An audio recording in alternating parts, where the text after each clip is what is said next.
السلام عليكم ورحمة الله تعالى وبركاته.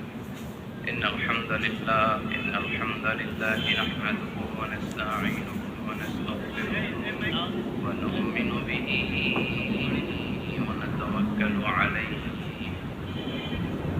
ونعوذ بالله من شرور أنفسنا ومن سيئات أعمالنا. من يهده الله فلا مضل له ومن يضلل فلا هادي له أي فلن تجد له وليا مرشدا.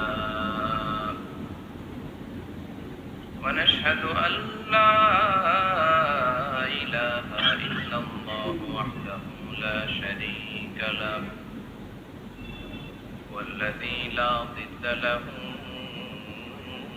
ولا ند له لا مثل له ولا مثيل له لا وزير له ولا كفيل له لا شبه له ولا شبيه له لا ولد له ولا والد له وهو الواحد الفرد الصمد لم يلد ولم يولد ولم يكن له كفوا أحد.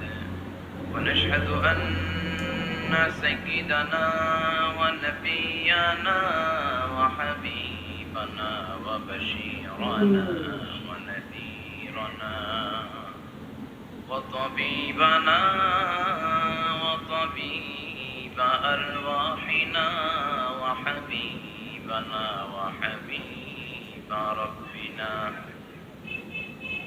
محمدا عبد الله ورسوله أرسله بالحق بشيرا ونذيرا وداعيا إلى الله بإذنه وسراجا منيرا. أما بعد فقد قال الله تعالى في كلامه المجيد وفي فرقانه الحميد. أعوذ بالله من الشيطان الرجيم. بسم الله الرحمن الرحيم. والتين والزيتون وطور سينين وهذا البلد الأمين. إن الله وملائكته يصلون على النبي يا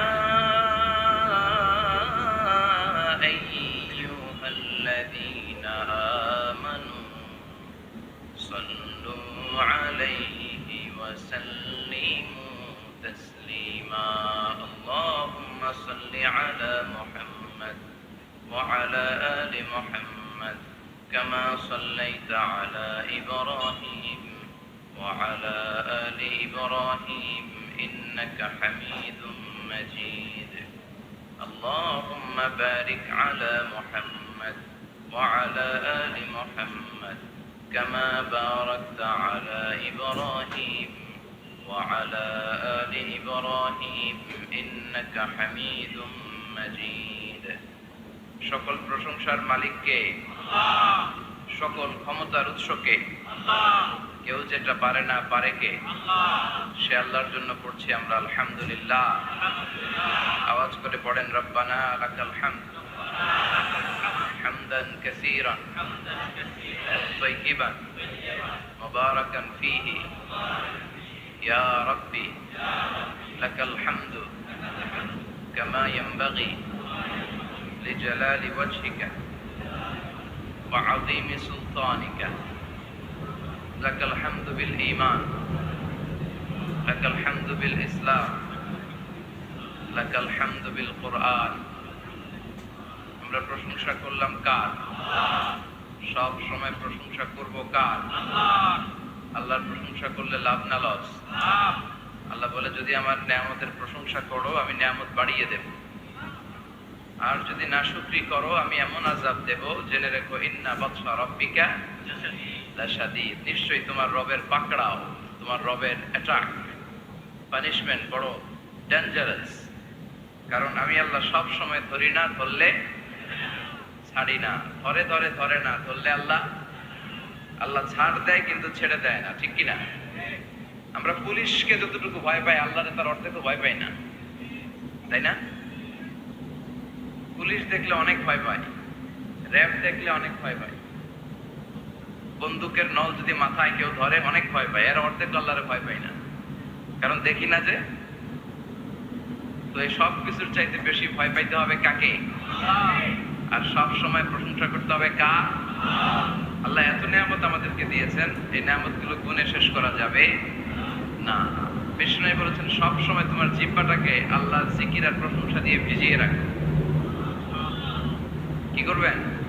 ভিজিয়ে রাখবেন। আরব বিশ্বে আমরা যখন পড়াশোনা করতাম তখন দেখতাম যে রাস্তাঘাটে বিভিন্ন জায়গায় আজকার গুলো, আল আদঈয়াতুল মাসুরা, মাসনুন দোয়াগুলো তারা লিখে রাখত, যাতে মনের অজান্তেই তাদের চোখ ওই সাইনবোর্ডে পড়লে তারা যেন ওই দোয়াগুলো পড়তে পারে।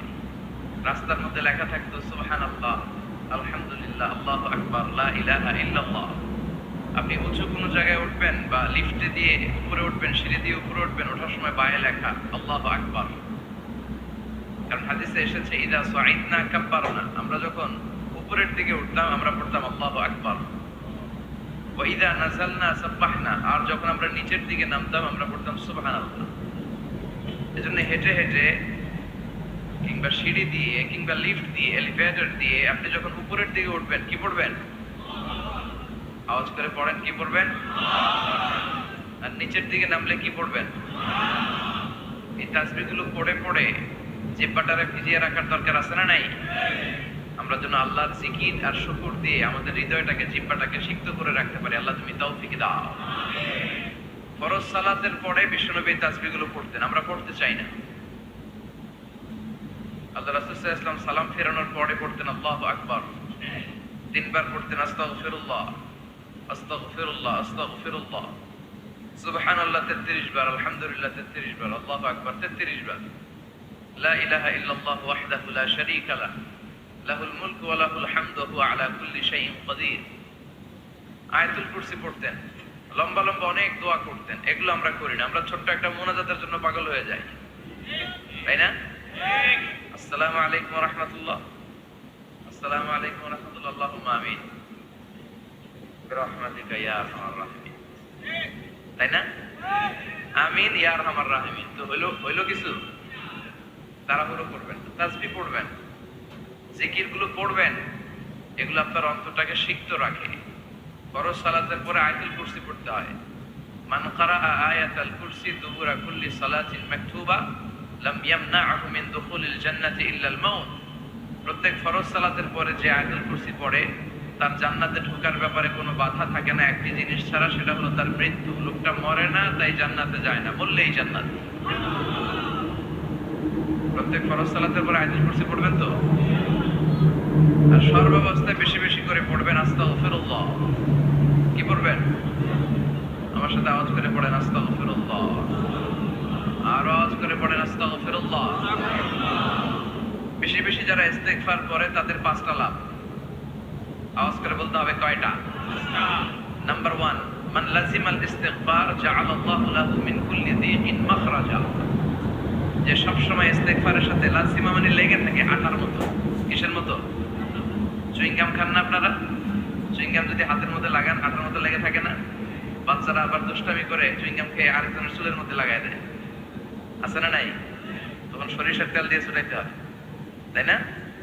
মান লাজিমাল ইস্তিগফার, যে ইস্তিগফারের সাথে আঠার মতো লেগে থাকে সে 5টা জিনিস পায় জীবনে। চিল্লায় বলেন না কয়টা? 1 নাম্বার, জাআলাল্লাহু লাহু মিন কুল্লি যিকিন মাখরাজা। সব বিপদ থেকে তার উদ্ধার করে কে? আমাদের জীবনে বিপদ আপদ আছে না নাই? কম না বেশি? কত বিপদ! কত ধরনের বিপদ, যে কোনো সময় দুর্ঘটনা হতে পারে, রোড অ্যাক্সিডেন্ট আছে না নাই? যে কোনো সময় গুম হয়ে যেতে পারে, আপনারা খুঁজে পাবেন আপনার স্বজনরা। যে কোনো সময় ক্রস ফায়ারের মধ্যে পড়তে পারেন, ঠিক কিনা? যে কোনো সময় বজ্রপাতে আপনি নিহত হতে পারেন, ভূমিকম্পের মাঝখানে পড়তে পারেন, দুজন কোবাকবি লাগছে, আপনি মাঝখানে হইতে পারে না?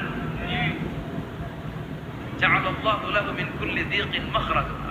এরকম সব ধরনের বিপদ থেকে তারা রক্ষা করবে কে? যদি ইস্তেগফারের সাথে আঠার মতো লেগে থাকা যায়। এই হলো নাম্বার 1।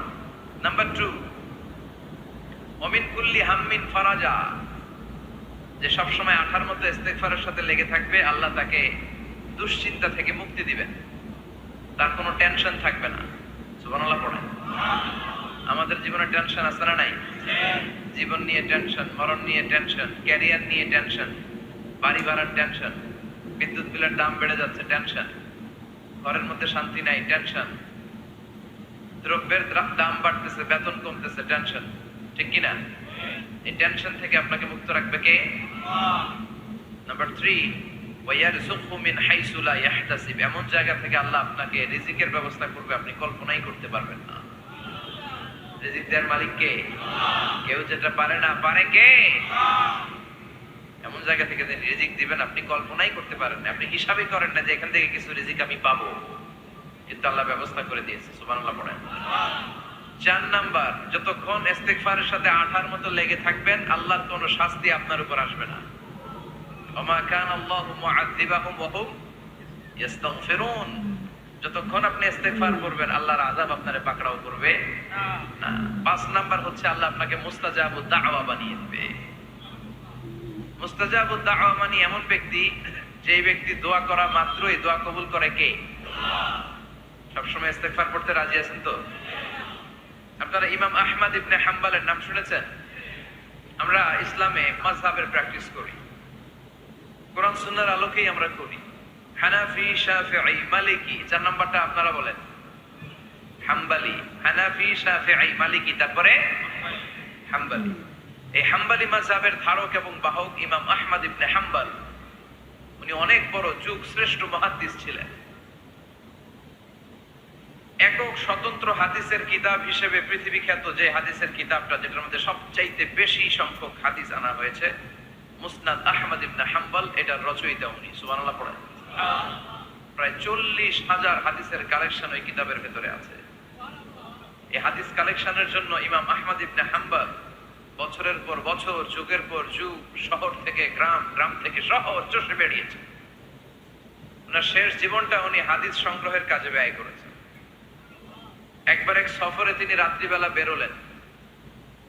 ইস্তেগফার পড়লে যে কি করে মানুষ মুস্তাজাবুদ দাওয়া হয় শুনে। রাত্রিবেলা সফরে তিনি বেরোলেন, হাদিস সংগ্রহের সফর। পথিমধ্যে এক মসজিদে মাগরিবের নামাজ পড়লেন, এশার নামাজ পড়লেন।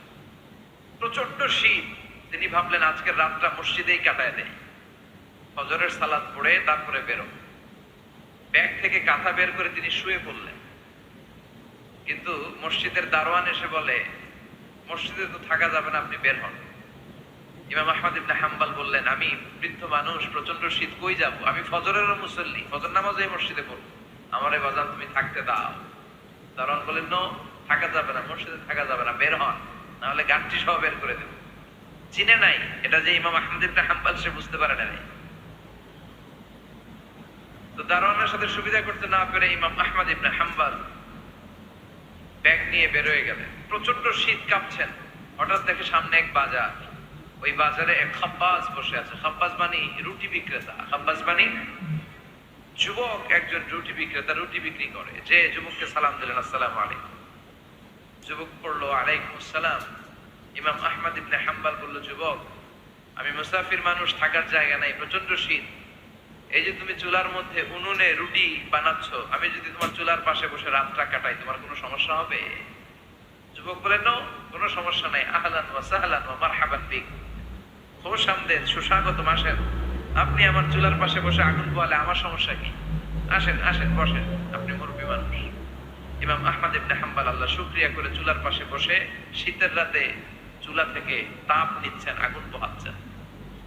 আর তিনি দেখতে লাগলেন যুবক আটা দিয়ে রুটি বানায় আর পরে আস্তাগফিরুল্লাহ, রুটির খামির বানায় আর পরে আস্তাগফিরুল্লাহ, গোল গোল করে খামির দিয়ে দলা বানিয়ে সাজিয়ে রাখে আর পরে আস্তাগফিরুল্লাহ, রুটি বেলুন দিয়ে বলে এটারে চুলার ভেতরে ঢুকায় আর কি পড়ে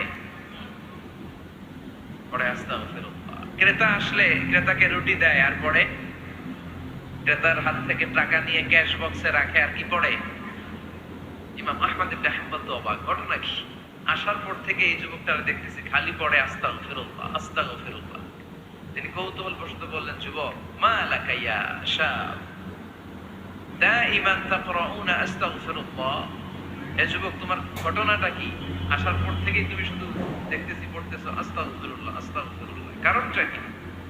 যুবক বলে, আমি সবসময় ইস্তেগফারের সাথে আঠার মতো লেগে থাকি, আর লেগে থাকার কারণে এর বরকতে আল্লাহ আমাকে মুস্তাজাবুদ দাওয়া বানিয়ে দিয়েছে। মানে আল্লাহ আমাকে এমন বানিয়েছে যে আমি দোয়া করা মাত্রই আমার দোয়া কবুল করে কে?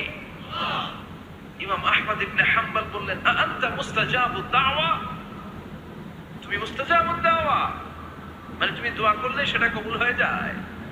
যুবক বলে, না আনা মুস্তাজাবুদ দাওয়া, আমি আমার জীবনে যত দোয়া করেছি সব কবুল করে নিয়েছে কে? আমি মুস্তাজাবুদ দাওয়া, আমি দোয়া করতে দেরি কবুল হতে সেটা দেরি হয় না। তবে আমার পুরো জীবনের সব দোয়া কবুল হলেও একটা দোয়া এখনো কবুল হয় নাই। এটা শুনে ইমাম আহমদ ইবনে হাম্বলের কৌতূহল, কিউরিসিটি আরো বেড়ে গেল। তিনি বললেন, তোমার জীবনে সব দোয়া কবুল হয়েছে, একটা দোয়া কবুল হয় নাই, কি সেই দোয়া আমারে বলো? যুবক বলে, আমার জীবনে যে দোয়াটা কবুল হয় নাই সেটা হচ্ছে আমি আল্লাহর কাছে দোয়া করে বলেছিলাম, আল্লাহ শুনেছি এই জামানার সবচেয়ে বড় মুহাদ্দিসের নাম হচ্ছে ইমাম আহমদ ইবনে হাম্বল, আমি যেন ওই ইমাম আহমদ ইবনে হাম্বলের কপালে একটা চুমু দিয়ে মরতে পারি, তুমি তৌফিক দিও। ইমাম আহমদ ইবনে হাম্বল নিজেকে আর ধরে রাখতে পারলেন না, চোখের পানি ছেড়ে দিলেন, যুবককে জড়িয়ে ধরলেন আর বললেন, ইয়া শাব, আহমদ ইবনে হাম্বলের কপালে চুমু দেওয়ার জন্য আহমদ ইবনে হাম্বলের দরবারে তোমার যাওয়ার দরকার নাই, আহমদ ইবনে হাম্বল নিজেই তোমার দরবারে ছুটে এসেছে। আনাল আহমদ ইবনে হাম্বল, আমি নিজেই আহমদ ইবনে হাম্বল। চিল্লায়ে পড়েন আল্লাহু আকবার। যুবকটি চিৎকার মেরে সাইয়েদনা আহমদ ইবনে হাম্বলকে জড়িয়ে ধরল, আহমদ ইবনে হাম্বলের হাতে হাত রেখে মুসাফা করলো, আহমদ ইবনে হাম্বলের কপালে একটা চুমু এঁকে দিল আর বলল, ইয়া আহমদ ইবনে হাম্বল, এই ইস্তেগফারের কারণে আমার জীবনের সব দোয়াই কবুল হয়ে গিয়েছে। আপনি সব সময় যদি ইস্তেগফারের সাথে লেগে থাকেন, আপনারে মুস্তাজাবুদ দাওয়া বানাবে কে? এজন্য অবসরে যখন কোনো কাজ থাকে না, বেশি বেশি ইস্তেগফার পড়া যাবে না? ইস্তেগফারের সাথে আঠার মতো লেগে থাকা যাবে না? আওয়াজ করে পড়েন আস্তাগফিরুল্লাহ, আরো জোরে পড়েন আস্তাগফিরুল্লাহ, আরো জোরে পড়েন আস্তাগফিরুল্লাহ। আল্লাহ আমাদের ইস্তেগফার তুমি কবুল করো, আরো জোরে পড়ি আমিন। আসলে আমরা আল্লাহর নামের 3টা তাকবীর পড়ব, 3টা তাকবীর পড়ে আমরা কোরআনের তাফসীরের দিকে যাব। আমি পড়ব লিল্লাহি তাকবীর, আপনারা পড়বেন আল্লাহু আকবার। আওয়াজ করে পড়তে হবে। আল্লাহ বলেছেন, রাব্বাকা ফাকাব্বির, তোমার রবের নামের বড়ত্বের ঘোষণা দাও। আমার সাথে সাথে পড়েন আল্লাহু আকবার, আল্লাহু আকবার, আল্লাহু আকবার। 2 দিন ব্যাপী 34তম ওয়াজ ও দোয়ার মাহফিল শিকারপুর দারুল কোরআন জিলানিয়া সিনিয়র মাদ্রাসা প্রতিষ্ঠাতা আমার মরহুম মাহবুব নানা ভাই শাহ মাহমুদ গোলাম সাদেক সাঈদী রাহিমাহুল্লাহ, পীর সাহেব আড়াইবাড়ি দরবার শরীফ কুমিল্লা। আল্লাহ ওনার কবরটাকে তুমি জান্নাতুল ফেরদাউসের বাগান বানাও, আমিন। আজকের প্রোগ্রামের সভাপতি হযরত মাওলানা গোলাম পরর সাঈদী আরাফাত, আমার সম্মানিত মামা শ্বশুর, পীর সাহেব আড়াইবাড়ি দরবার কুমিল্লা। আল্লাহ ওনাকেও তুমি ইসলামের জন্য কবুল করো, আমিন। আজকে দ্বিতীয় রজনী, গতকাল কথা বলেছে আমার আরেক নানা ভাই অধ্যক্ষ গোলাম সরওয়ার সাঈদী, পীর সাহেব আড়াইবাড়ি দরবার। কথা বলেছে ডক্টর আবুল কালাম আজাদ বাশার সাহেব, মুহাদ্দিস মদিনাতুল উলুম কামিল মাদ্রাসা। কথা বলেছেন মাওলানা মুহাম্মদ নুরুজ্জামান সাহেব। সব বড় বড় ওলামা একরামদেরকে এখানে দাওয়াত দেওয়া হয়, এটা খুব ভালো একটা সিদ্ধান্ত। দ্বিতীয় রজনীতে আজকে আমরা কথা বলছি। আমার আগে কথা বলেছেন মুফতি আনম মাইনুদ্দিন সিরাজি, সাবেক অধ্যক্ষ চান্দিনা আলামিন কামিল মাদ্রাসা। কথা বলেছে হাফেজ মুসলিউদ্দিন সাহেব। যারা এখানে কথা বলেছে তাদের কথাগুলো যেন আল্লাহ আমরা আমল করতে পারি, তৌফিক দাও। এই মাদ্রাসাকে তুমি হেদায়েতের মার্কাজ হিসেবে কবুল করো। এই মাদ্রাসার গভর্নিং বডিতে যারা আছে, অভিভাবক মণ্ডলীর সদস্য যারা আছেন, এই মাদ্রাসাকে যারা ভালোবাসেন, যারা মাদ্রাসার জন্য কাজ করেন, ভালো চিন্তা করেন, আল্লাহ সবাইকে তুমি কবুল করো। আসুন আমরা সরাসরি কোরআন থেকে কিছু কথা শুনি। আমি শারীরিকভাবে আজকে একটু অসুস্থ। আমি আল্লাহর কাছে সুস্থতা কামনা করছি যে অল্প কিছুক্ষণ যেন কোরআন থেকে কিছু কথা আপনাদেরকে শোনাতে পারি, এবং আপনাদের কাছে দোয়া চাই যেন আজকের এই শেষ রজনীতে আমরা এমন কিছু কথা শুনতে পারি যে কথাগুলো আমাদের দুনিয়া এবং আখিরাতে কল্যাণকর হবে, নাজাতের ওসিলা হবে। আমরা পড়ি আমিন। অনেক লম্বা একটা সফর দিয়ে এসেছি। এই শীতের সিজনে সফরে সফরে আমাদের দিন কেটে যায়। Life passes and time flies, সময় চলে যায়, জীবন কেটে যায়। এই সফরগুলো যেন আল্লাহ ইসলামের জন্য কবুল করে। আমি আমার খুতবার শুরুতে সূরাতুত তিন থেকে তেলাওয়াত করেছি। আসুন এই সূরাটি থেকে আমরা কিছু কথা শুনি, আমলের নিয়তে, ইখলাসের নিয়তে। সূরাটার নাম হচ্ছে সূরাতুত আত-তিন। সবাই বলেন সূরার নাম কি? এটি মাক্কি সূরা। কি সূরা? এই সূরার আয়াত সংখ্যা ৮টি। কয়টি? আমরা জানি কোরআনের সূরাগুলো দুই ভাগে বিভক্ত, একটা মাক্কি, একটা মাদানী। সেই হিসেবে এই সূরাটি মাক্কি। এই সূরাটি কি? মাক্কি। কোরআনের চ্যাপ্টারগুলো নিয়ে মাঝে মাঝে ভাববেন যে কত ধরনের চ্যাপ্টার আল্লাহ দিলেন। সূরাকে আরবিতে বলে চ্যাপ্টার। সূরাকে আরবিতে কি বলে? তাহলে আওয়াজ করে উত্তর দেন তো, কোরআনের ভেতরে চ্যাপ্টার আছে কয়টা? ১১৪টা। এই চ্যাপ্টারের নাম দিলেন তিনি ফলের নামে। সুবহানাল্লাহ পড়েন। তিন মানে ডুমুর ফল। তিন মানে কি? ডুমুর ফল। খেয়েছেন কখনো? খান নাই? শিকার করে হয়? গাছ আসতে শিকার করে নাই না? আছে? ছোটবেলা আমরা শুনতাম ডুমুর ফল খেলে নাকি মানুষ পাগল হয়ে যায়। আপনারা শুনছেন? এরকম অনেক আজে বাজে কথা কিন্তু আমরা ছোটবেলা শুনেছি, যেগুলোর ভিত্তি নাই। বলা হতো পরীক্ষার দিন সকালে কেউ যদি ডিম খেয়ে যায় তাহলে পরীক্ষা নাকি ডিম পায়। এটা ভুয়া কথা, ডাহা মিথ্যা। আমি সব সময় ফাইনাল পরীক্ষার দিন সকালে ডিম খেয়ে যেতাম আর পরীক্ষা দিয়ে ফার্স্ট হয়ে যেতাম। এজন্য ডিম খেয়ে গেলে কেউ ডিম পায় না। আমরা বিশ্বাস করি খাইরিহি ওয়া শাররিহি মিনাল্লাহি, ভালো হোক মন্দ হোক করে কে? আবার ছোটবেলায় বলা হতো ওষুধ খাওয়ার সময় বিসমিল্লাহ বলবি না, কারণ বিসমিল্লাহ বললে বরকত হয়, তোর রোগে বরকত হয়ে যাবে, মানে তোর রোগ বেড়ে যাবে। কি ডাকাত, ভুয়া কথা। সব ভালো কাজের আগে বিসমিল্লাহ। অবশ্যই আপনি ওষুধ খাওয়ার আগে বিসমিল্লাহ পড়বেন। কি পড়বেন? আমাদের দেশে শেখানো হয় ওষুধ হাতে নিয়ে যখন তুমি খাবা তখন পড়বা আল্লাহু শাফি আল্লাহু মুআফি। এটারে উল্টায় আবার বাংলাদেশে আল্লাহ শাফি আল্লাহ মাফি। শব্দটা মাফি না, শব্দটা হচ্ছে মুআফি। আল্লাহু শাফি আল্লাহু মুআফি। খেয়াল থাকবে, পড়েন আল্লাহু শাফি আল্লাহু মুআফি, আল্লাহু শাফি আল্লাহু মুআফি। এটা কোনো হাদিসে নাই, পড়তে বলা হয় নাই, তবে অর্থটা খুব সুন্দর। আল্লাহ তিনি শিফা দান করেন, আল্লাহ রোগ থেকে মুক্তি দান করেন। ওষুধ আমি খাচ্ছি, মেডিসিন খাওয়া সুন্নাহ, কিন্তু ওষুধ আমারে শেফা দেয় না, মুআফাত দেয় না। আমারে শেফা দেয় কে?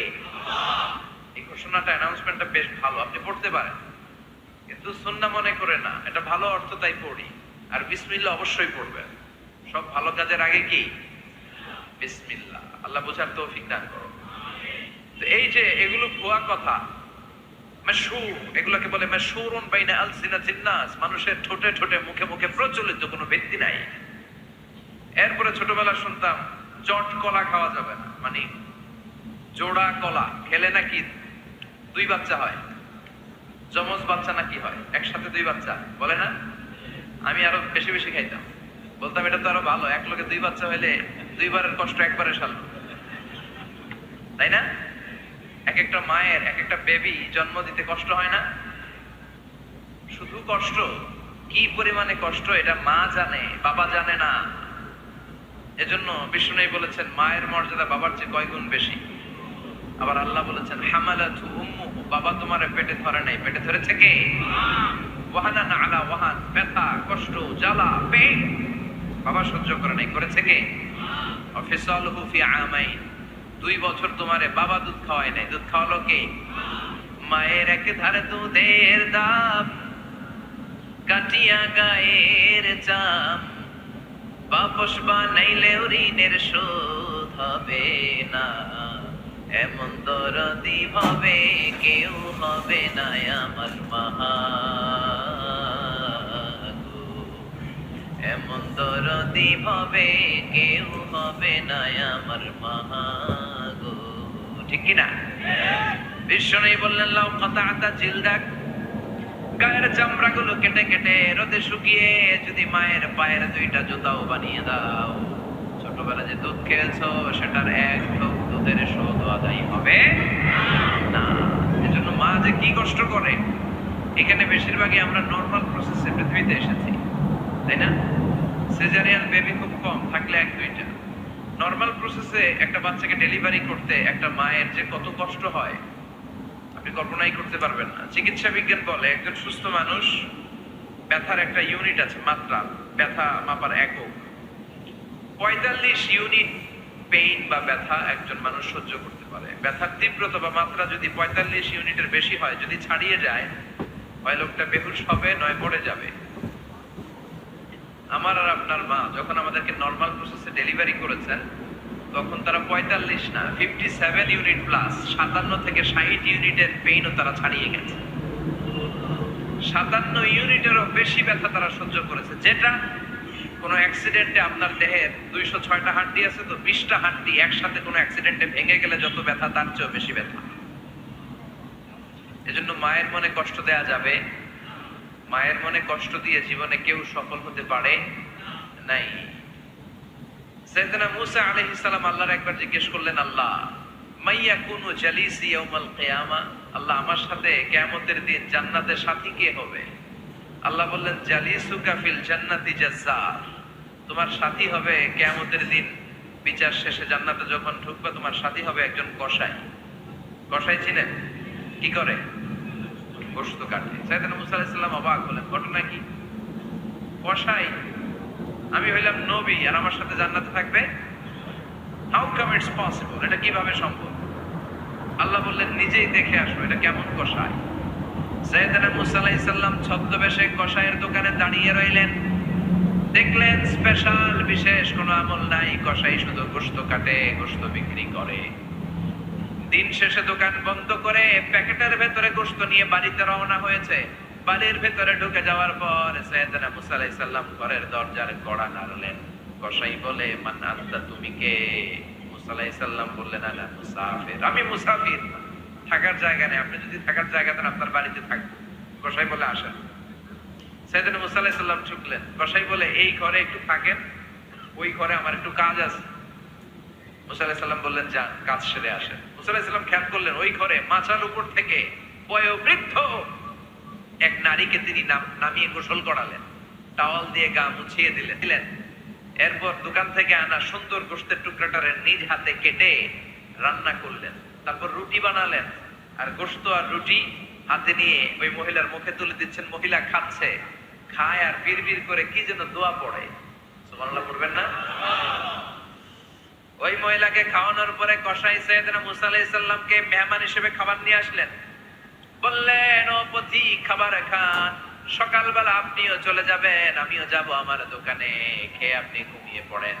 মূসা আলাইহিস সালাম বললেন, ততক্ষণ পর্যন্ত তোমার আনা খাবারে আমি হাত দিব না যতক্ষণ না তুমি বলবা ওই মহিলাটাকে। কসাই বলে, হাদিহি উম্মি, এটা আমার মা। হাদিহি উম্মি, এটা আমার মা। এই দুনিয়া এই মা ছাড়া আমার কেউ নাই, আমিও ছাড়া আমার মায়ের কেউ নাই। তাই প্রতিদিন দোকানের কাজ শেষ করে গোশত এনে রান্না করে আমার মারে আমি খাওয়াই। হাদিহি উম্মি, এটা আমার জনম দুঃখিনী মা।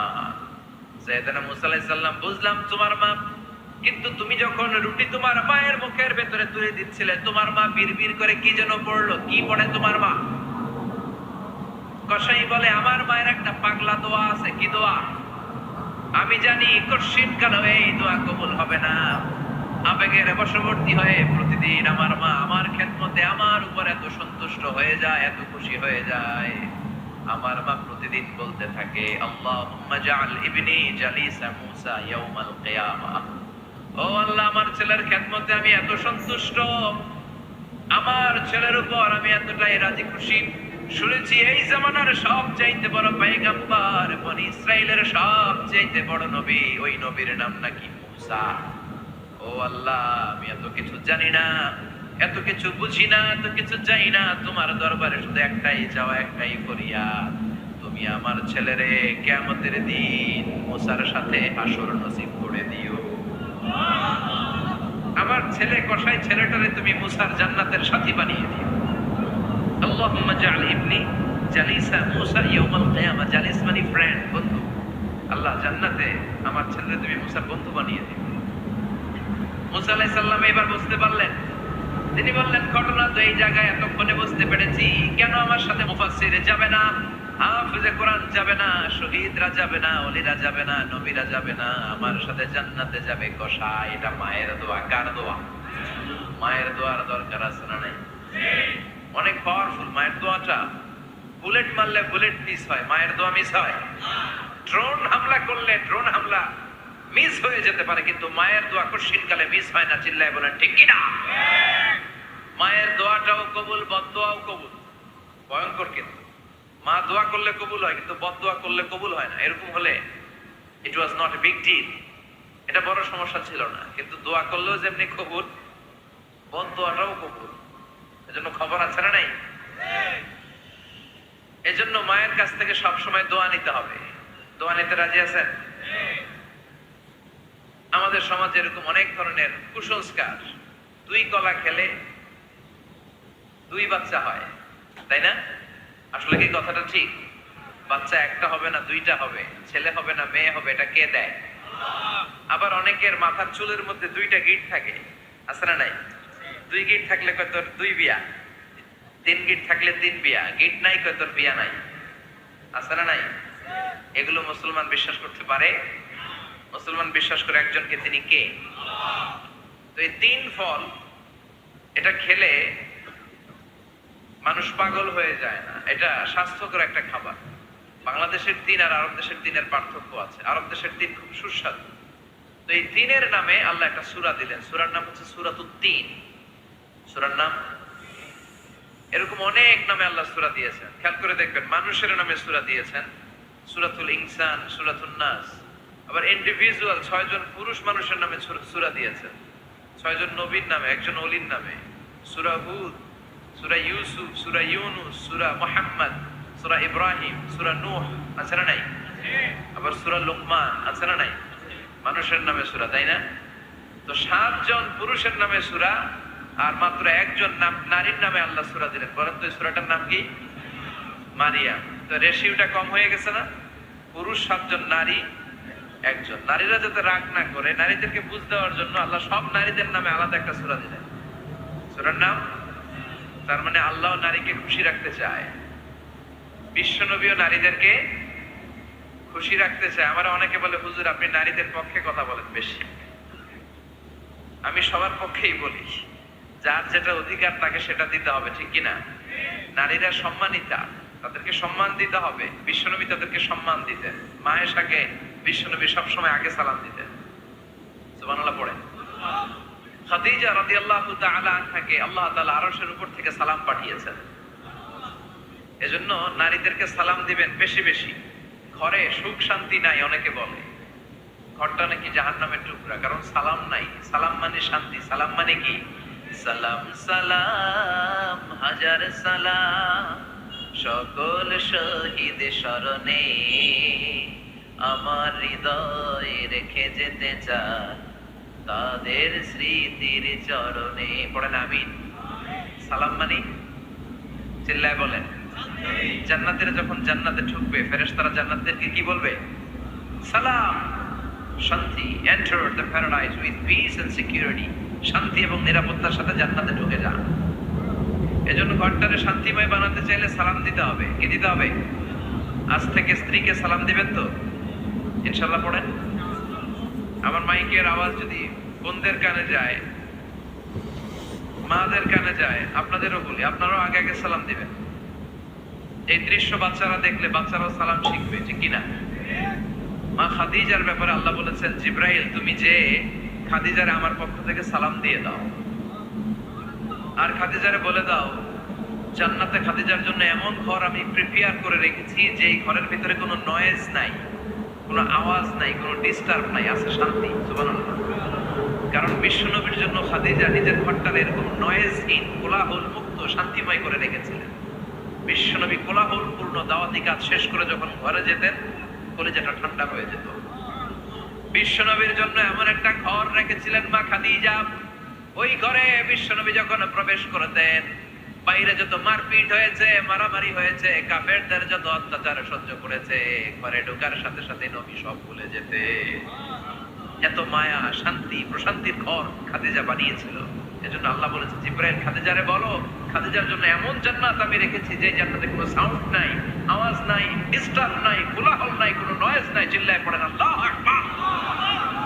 এজন্য মায়েরা খাদিজার জীবনী থেকে শিক্ষা, স্বামীর জন্য ঘরটারে প্রশান্তিপূর্ণ করে রাখবেন। প্রশান্তির একটা জায়গা যেন হয়।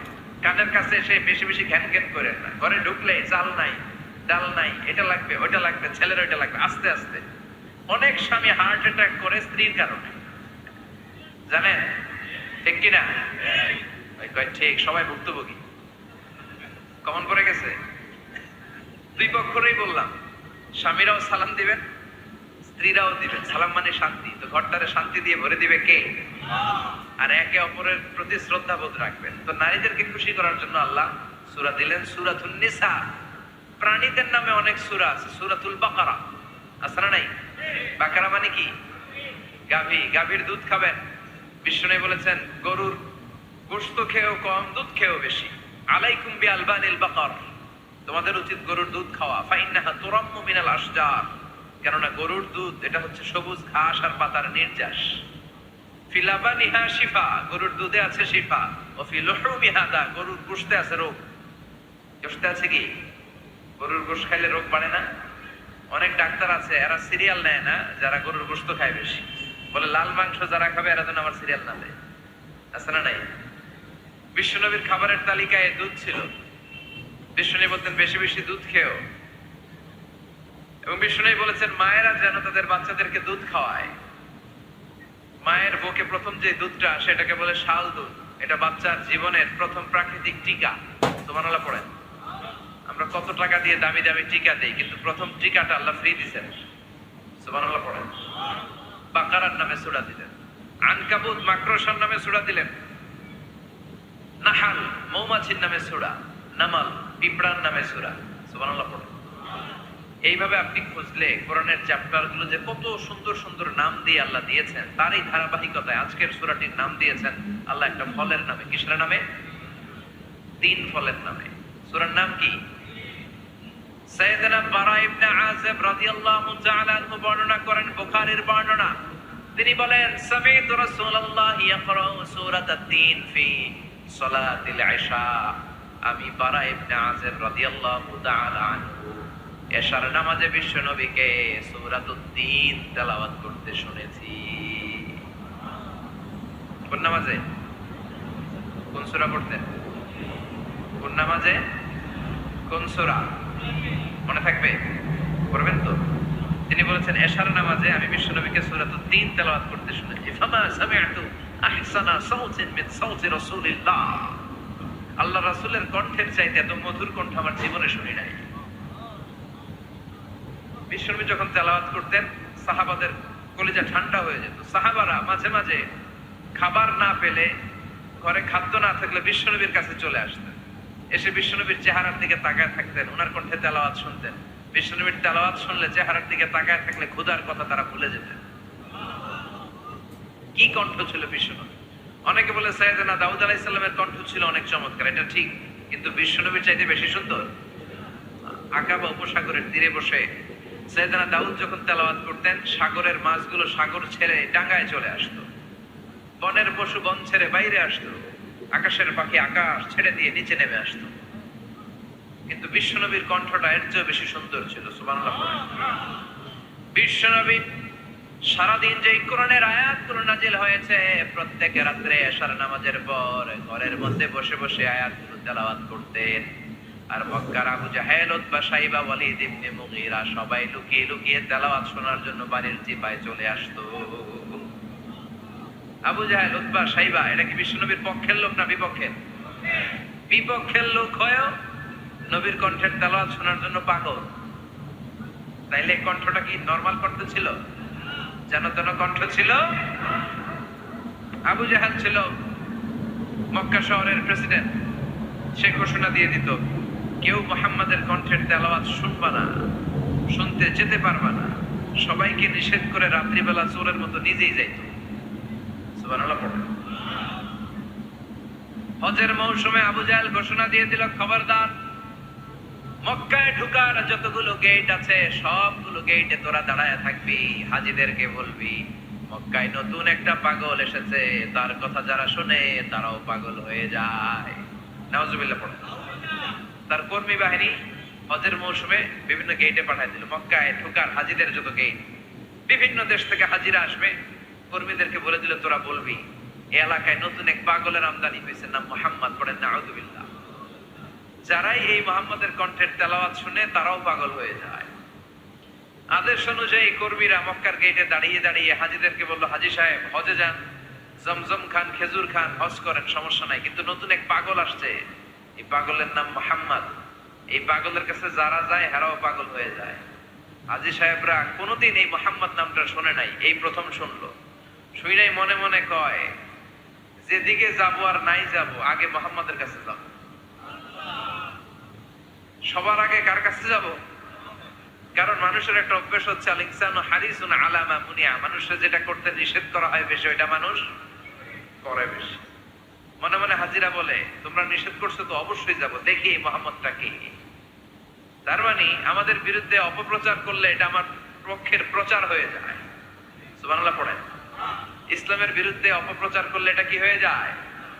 প্রচার হয়ে যায়। ইউরোপ আমেরিকাতে ইসলামের নামে ট্যাগ লাগায় এক্সট্রিমিস্ট, জঙ্গি। আমরা নাকি জঙ্গি, আমরা নাকি এক্সট্রিমিস্ট। তো যারা সিভিলিয়ান আছে, খ্রিস্টান সিভিলিয়ান, ইউরোপ আমেরিকার সাধারণ জনগণ, তারা ভাবে ঘটনা কি, মুসলমানদের বিরুদ্ধে এত কথা কেন? তারা ইসলাম নিয়ে গুগলে সার্চ করে, বিভিন্ন বই পড়ে, কোরআনের ইংলিশ ট্রান্সলেশন পড়ে।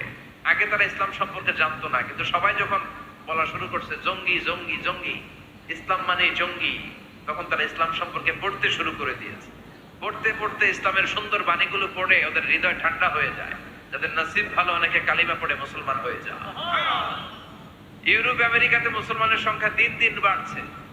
মাঝে মাঝে পত্র পত্রিকায় দেখবেন যে কনভার্টেড মুসলমান, ও মুসলমান, ও মুসলমান। ধারণা করা হচ্ছে 2070 সালের মধ্যে ইউরোপ আর আমেরিকায় মুসলমান হয়ে যাবে সংখ্যাগরিষ্ঠ। খ্রিস্টানদের ছাড়িয়ে মুসলমানদের সংখ্যা ইউরোপ আমেরিকায় বেড়ে যাবে। সুবহানাল্লাহ পড়েন। সেই দিন বেশি দূরে নয় যেদিন কালেমার পতাকা হোয়াইট হাউসের উপরে শোভা পাবে। ঘোষণাটা কার? চিল্লায় বলেন, ওয়াদাটা কার? আবু জাহেল ঘোষণা দিয়েছে, কেউ যেতে পারবি না, কিন্তু লুকিয়ে লুকিয়ে নিজেই যায়। একটা নির্ধারিত সময় বিশ্বনবী তেলাওয়াত করতেন, আর ওই তেলাওয়াতের সময় আবু জাহেল, উতবা, সাইবা, ওয়ালিদ ইবনে মুগীরা সবাই লুকিয়ে লুকিয়ে বিশ্বনবীর ঘরের চারদিকে কান পেতে মধুর কণ্ঠের তেলাওয়াত শুনতো। ফ্রি ফ্রি আরামসে শুনতো এই তেলাওয়াত। বিশ্বনবীর তেলাওয়াত যখন শেষ হয়ে যেত, এরা ভাগলপুর দিত, তো ফিরে যাওয়ার রাস্তা থাকতো একটা, কয়টা? দেখা হয়ে যেত। একজন আরেকজনকে দোষারোপ করতো। আবু জাহেল বলতো, কিরে তোরা আসলি কেন? ওরা বলে, তুই এলি কেন? দিনের বেলা ভাষণ দেশ মুহাম্মদের বিরুদ্ধে, রাত্রে বেলা চোরের মতো তুই আসিস কেন? একে অপরকে দোষারোপ করে। আবু জাহেল বলে, ঠিক আছে, কাল থেকে আমিও আসবো না, তোরাও আসবি না। চল আমরা শপথ নেই যে কেউ আসবো না। দস্তখত দে, সিগনেচার দে, যেই আসবে তার মাথার চুল কামিয়ে আলকাতরা মেখে মক্কার বাজারে ঘুরিয়ে ঘুরিয়ে অপমান করা হবে। সবাই রাজি। আবু জাহেল বলে, দে, রাজি হইলে সিগনেচার দে। সবাইকে আবু জাহেল, তুই না, তা তুই আগে দে।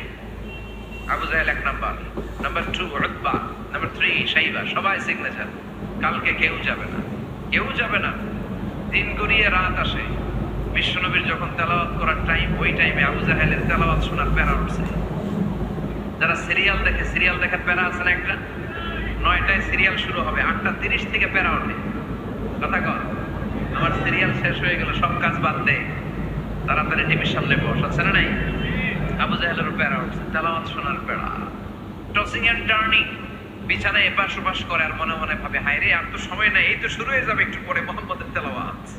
না গেলে তো বড্ড মিস হয়ে যাবে। যাই যাই, আজকে যেরকম দস্তখত নিছি আর ধমক দিছি, কেউ যাবে না, আমি নিশ্চিত কেউ যাবে না, আমি একটু যাই। উতবা, সাইবা, ওয়ালিদ ইবনে মুগীরা প্রত্যেকেই প্রত্যেকের ঘর থেকে এই একই কথা ভাবছে যে আজকে তো যেই থ্রেট দিছে আবু জাহিল্লাই, আজকে কেউ যাবে না, আমি একটু যাই। সুবহানাল্লাহ পড়ো। আজকেও সবগুলো যে হাজির। বিশ্বনবী মন্ত্রমুগ্ধ করা সুরের ঝংকার তুলে তেলাওয়াত করছেন, আর সবগুলো মন্ত্রে মুগ্ধের মতো তেলাওয়াত শুনছে। বিশ্বনবীর তেলাওয়াত শেষ, সব দিছে দৌড়। ফিরে যাওয়ার রাস্তা কয়টা? আজকেও দেখা। আবু জাহিল্লা কয়, কিরে তোরা আইলি কেন? সবাইকে আবু জাহিল্লা তুই আইলি কেন? একে অপরকে দোষারোপ করে। এই ঘটনাটা শোনানোর উদ্দেশ্য হচ্ছে বিশ্বনবীর কণ্ঠটা যেন তেন কোনো কণ্ঠ ছিল না, এই কণ্ঠে সুরের ঝংকার ছিল, ঠিক কিনা? এজন্য সাইয়েদনা বারা ইবনে আযিব রাদিয়াল্লাহু তাআলা আনহু বুখারীর বর্ণনায় বললেন, ফামা সামি'তু আহসানা সাওতান মিন সাওতি রাসূলিল্লাহ, বিশ্বনবীর কণ্ঠের চাইতে এরকম সুরেলা কণ্ঠ আমার জীবনেও আমি শুনি নাই। আর বিশ্বনবীকে এই সূরাটা কোন নামাজে পড়তে শুনছে? পড়বেন তো আপনারা? আল্লাহ তৌফিক দান করো। এই সূরাটা আল্লাহ কসম দিয়ে শুরু করছে। কি দিয়ে? 3 ফলের কসম দিয়ে। মনে রাখবেন, মান কানা ইয়াহলিফ ফালইয়াহলিফ বিল্লাহ, যার কোনো কারণে কসম কাটতেই হয় সেজন্য আল্লাহর নামে কসম কাটে, আউলিয়াসমুত, আর না হলে যেন চুপ থাকে। আল্লাহ ছাড়া কারো নামে কসম কাটা যাবে? কিন্তু আমাদের দেশে অনেক কিছুর নামে কসম আছে না নাই? আমরা কোরআন শরীফের নামে কসম কাটি, অনেক সময় কাবার নামে কসম কাটি, মায়ের বুকের দুধের কসম, বিদ্যার কসম কাটি না? কাটা যাবে? শিকারপুরের লোকেরা আর কি কি জিনিসের কসম কাটেন বলেন? হ্যাঁ, মায়ের কসম না, মায়ের কসম কাটা যাবে না। আর কি কি জিনিসের কসম কাটেন বলেন? আল্লাহর কসম কাটা যাবে। আর মাজারের কসম খাইছি না, মাজারের কসম কাটা যাবে। আর কিসের কসম কাটে এই দেশে? বইয়ের কসম না, বইয়ের কসম কাটা যাবে না। আর আছে? হ্যাঁ, আল্লাহ ছাড়া কারো নামে কসম কাটা যাবে, কিন্তু আল্লাহ চাইলে সবকিছুর নামে কসম কাটতে পারেন। চিল্লায় কোন সুবহানাল্লাহ। সে আল্লাহ বললেন, ওয়াত-তিনি ওয়াজ-যাইতুনি ওয়া তুরি সিনিন ওয়া হাযাল বালাদিল আমিন। তিনের কসম। কিসের কসম? 3 ফুলের কসম। এজন্য আল্লাহ বলেছেন ওয়াত-তিন। চিল্লায় বলেন, কি পড়েছেন? সম্মানিত ভাইয়েরা, খেয়াল রাখবেন, কসম যখনই আল্লাহ কেটেছেন তখনই আল্লাহ ওয়াও ব্যবহার করেছেন। এটাকে বলে, এই যে এটা কিন্তু তাফসীরের আসল কথা, মনে রাখেন, ওয়াও আল কাসামিয়া, এটার বলে কসম কাটার ওয়াও। যত জায়গায় আল্লাহ কসম কেটেছেন তত জায়গায় আল্লাহ কি ব্যবহার করেছেন? চিল্লায় বলেন। আমরা অবাক হয়ে গেলে আমরা পড়ি ওয়াও, এই ওয়াও না, আমরা ওয়াও বলি না? অবাক করা জিনিস দেখলে কি বলে ছেলেবেলে? ওয়াও। এই ওয়াও নয়। এই স্টেজে রিং আসছে, মোবাইলে রিং আসলে ঝামেলা হবে। তো যত জায়গায় কসম তত জায়গায় ওয়াও। সবাই বলেন, যত জায়গায় কসম তত জায়গায়। যেমন আল্লাহ কোরআনে যুগের শপথ করেছেন, সময়ের কসম করেছেন। আল্লাহ বলেছেন ওয়াল আসর। কি বলেছেন? ওয়াও আছে না নাই? আল্লাহ পাহাড়ের কসম করেছেন, আল্লাহ বলেছেন ওয়াত-তুর। আল্লাহ ফজরের কসম করেছেন, আল্লাহ বলেছেন ওয়াল ফাজর। জিলহজের প্রথম 10 রাতের কসম করেছেন, তিনি বলেছেন ওয়ালায়ালিন আশর। জোর আর বেজোরের কসম করেছেন, তিনি কি বলেছেন? ওয়াশ-শাফঈ ওয়াল ওয়াতর। তারই ধারাবাহিকতা এখানে তিনি 3 ফলের কসম কেটেছেন, আর তিনি বলেছেন ওয়াত-তিন। চিল্লায় বলেন, তিনি কি বলেছেন? মানে 3-এর কসম। কিসের কসম? 3 ফল। ডুমুর ফলের কসম কেটেছেন, কারণ এই ফলের অনেক উপকারিতা আছে। এটা আরব বিশ্বে আরবদের কাছে খুবই গুরুত্বপূর্ণ, সুস্বাদু একটা ফল। কালো ডুমুর হয়, সাদা ডুমুর হয়। এই ডুমুর ফল খেলে ডায়াবেটিক্স রোগীদের অনেক উপকার হয়। ডায়াবেটিক্স আমাদের জাতীয় রোগ না? ডায়াবেটিক্স আছে কার কার? অনেকের আছে না? এই ডায়াবেটিক্স আল্লাহ ভালো করে দিবে। কি খাবেন?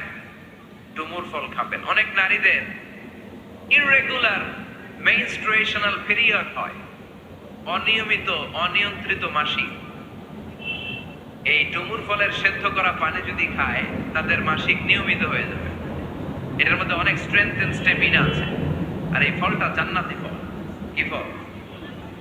এটা জান্নাতি ফল। এই তিন গাছটা জান্নাতের গাছ। সাইয়েদনা আদম আলাইহিস সালামকে আল্লাহ বললেন,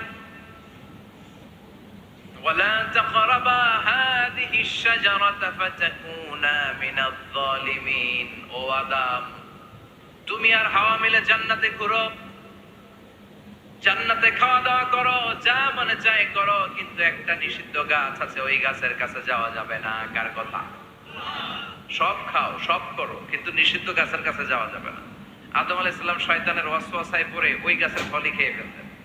ওয়ালাকাদ আহিদনা ইলা আদম মিন ক্বাবলু ফানাসিয়া ওয়া লাম নাজিদ লাহু আসমা। আমি আদমকে স্পেশাল একটা অর্ডার করেছি, ওই অর্ডার আদম রক্ষা করতে পারে নাই। পারবে কেমন? আদম তো ভুলে গেছে। আদম আলাইহিস সালাম কি করছে? ভুলে গেছে। ভুল করে তিনি খেয়ে ফেললেন। শয়তানের ওয়াসওয়াসায় পড়ে শুধু আদমই খান নাই, হাওয়াও খেলেন আলাইহিমাস সালাম। খাওয়ার সাথে সাথে ওনাদের জান্নাতের পোশাকগুলো খুলতে আরম্ভ করল, নেকেড হতে শুরু করলেন। আদম আর হাওয়া দুইজনই কি হতে শুরু করলেন? উলঙ্গ হতে শুরু করলেন। গায়ের মধ্যে আর জামা নাই। সম্মানিত ভাইয়েরা, এখানে শিক্ষণীয় যে বিষয়টা সেটা হচ্ছে শয়তানের কাজ, শয়তানের মিশন জান্নাতেও যেটা ছিল দুনিয়াতেও এটা। শয়তানের মিশন হচ্ছে আদম জাত, বনি আদমের দেহ থেকে কেমন করে কাপড় খোলা যায়, নারীদেরকে কেমন করে উলঙ্গ করা যায়। জান্নাতে যেমনি আদম আর হাওয়া আলাইহিস সালামের কাপড় শয়তান খুলেছে, দুনিয়াতেও শয়তান আমাদেরকে অশ্লীল বানাতে চায়। চিল্লায় বলেন ঠিক কিনা? এজন্য আমার মায়েরা, আমার বোনেরা, যাদের কানে আমার মাইকের আওয়াজ যায়, খবরদার, শয়তানের এই ওয়াসওয়াসায় ফাঁদে পা দেয়া যাবে না। শয়তান চেয়েছে জান্নাতে কেমন করে মা হাওয়ার কাপড় খুলে ফেলা যায়, দুনিয়াতেও শয়তান চায় কেমন করে আপনাদেরকে নেকেড বানানো যায়। ঠিক কিনা? বাংলাদেশের নারীদের কাপড় এখন দেহের মধ্যে বাড়ছে নাকি কমছে? আছি আমরা এখন জামানায়, লাজ শরম গেছে হারায়। ঠিক কিনা? পাতলা শাড়ির বাহার, পাখি ড্রেস, লেহেঙ্গা পোশাক দেখে নারীর লাজে মরে যাই। হায় হায়, আছি আমরা এখন জামানায়, লাজ শরম গেছে হারায়। ঠিক কিনা? পোশাক আশাক নারীদের খাটো হতে শুরু করেছে, এটা শয়তানের মিশন। এজন্য মায়েরা বোনেরা খবরদার, পোশাককে ছোট করবেন না, খাটো করবেন না, হেজাব পরবেন। এই হেজাবকে ফরজ করেছে কে?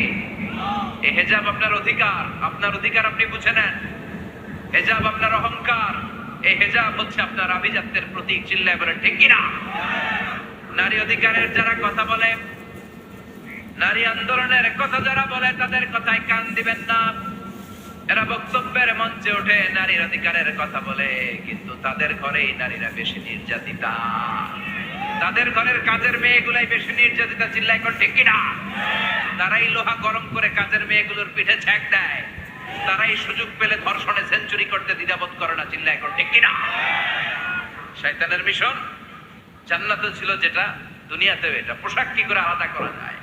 এই জন্য হেজাব যেন আমরা ভুলে না যাই। হেজাব আপনার আভিজাত্যের প্রতীক, আপনার সৌন্দর্য, আপনার সম্ভ্রম, আপনার স্ট্যাটাস তো আপনার হেজাবের মধ্যে শোভা পায়। ঠিক কিনা? কিন্তু দিনকে দিন পোশাক ছোট হতে শুরু করেছে। নতুন নতুন অনেক পোশাক বেরোয় নারীদের। কি পোশাক আছে বলেন তো একটা? হ্যাঁ, পাখি। আর কি আছে? লেহেঙ্গা আর কিরণমালা। আর এগুলো পড়বেন না, হেজাব পড়বেন। হেজাবে একটা নারীকে যত সুন্দর, রূপবতী, গুণবতী, সুস্নিগ্ধা লাগে, অন্য কোনো পোশাকে লাগে? আল্লাহ আমাদেরকে বোঝার তৌফিক দান করুন।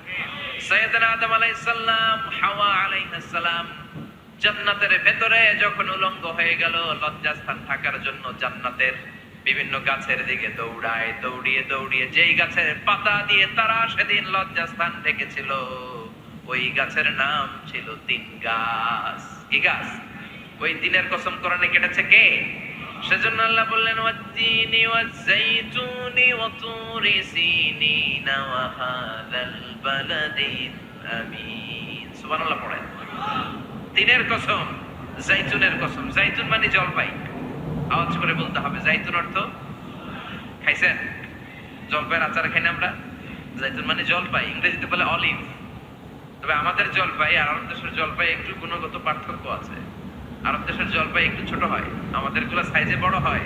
আরব দেশের জলপাই একসাথে অনেকগুলা খাওয়া যায়, আর আমাদের দেশের জলপাই আবার 2-3টার বেশি খাওয়া যায় না, অনেক টক না।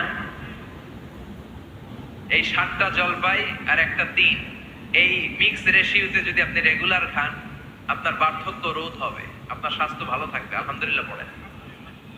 এই জাইতুন গাছগুলো আরব দেশে হিল ট্র্যাক্টস, পাহাড়ি এরিয়াতে হয়, শত বছর বেঁচে থাকে। বিষ্ণু বলেছেন কুলু যাইতা ওয়াত্তাহিনু ফাইন্নাহা মিন শাজারাতিন মুবারাকা। বিষ্ণু বললেন জাইতুনের তেল খাও, জাইতুনের তেল গায়ের মধ্যে দাও, জাইতুনের তেল মালিশ করো, জাইতুনের ভেতরে বরকত ঢুকায় দিয়েছে কে? জাইতুনের তেল দাড়িতে চুলে মালিশ করলে দাড়ি চুল সহজে পাকে না। বিশ্বনবী সব সময় দাড়িতে চুলে জাইতুন মাখতেন, আমি নিজেও মাখি প্রতিদিন, আপনারাও মাখবেন। বাজারে পাওয়া যায়, যে বলবেন অলিভ অয়েল, কি বলবেন? অলিভ অয়েল বললে আপনাকে দিবে। স্পেনের, মেড ইন স্পেন, এদের অলিভ অয়েল ভালো। ফিলিস্তিনের যে অরিজিনাল অলিভ অয়েল, এটা ভালো, এটা খাওয়া যায়। তাম্বুতু বিদ্দুহুনি ওয়া সিবকিল লিল আকিলিন, এটার অনেক কাজ, খাওয়াও যায়, মালিশও করা যায়, জাইতুনের ডাল ভেঙে মেসওয়াকও করা যায়। সুবহানাল্লাহ পড়েন। বিশ্বনবী বললেন নি'মাস সিওয়াকিয়াজ জাইতুন, জাইতুনের মেসওয়াক কতই না ভালো। ফাইন্নাহা সিওয়াকি ওয়া সিওয়াকুল আমবিয়াই মিন ক্বাবলি, কেননা আমি বিশ্বনবী নিজে জাইতুনের ডাল ভেঙে মেসওয়াক করি, আমার আগে লক্ষাধিক নবীরা সবাই জাইতুনের ডাল দিয়ে মেসওয়াক করেছে। সুবহানাল্লাহ পড়েন। আপনার দেহের ব্যাড কোলেস্টেরলের লেভেল কমে যাবে যদি জাইতুন আপনি খান। দাড়িতে মাখবেন, চুলে মাখবেন, আবার সালাদের মধ্যেও জাইতুনের তেল দিয়ে খাওয়া যায় যদি এক্সট্রা ভার্জিন হয়। লেস দেন 1% অ্যাসিড দিয়ে এটাকে পিউরিফাইং করলে এটাকে বলে এক্সট্রা ভার্জিন। এরপর আরেকটা আছে ভার্জিন, 2% অ্যাসিড দিয়ে পিউরিফাইং করে, 3-4-5% অ্যাসিড দিয়ে পিউরিফাইং করলে ওটাকে বলে রিফাইন্ড পিওর, ওটা গায়ে মালিশ করবেন, বরকত আছে না নাই? এজন্য এই দুইটার কসম কোরআনে কেটেছে কে? এরপরে রব্বুল আলামিন বলেন ওয়া তুরি সিনিন,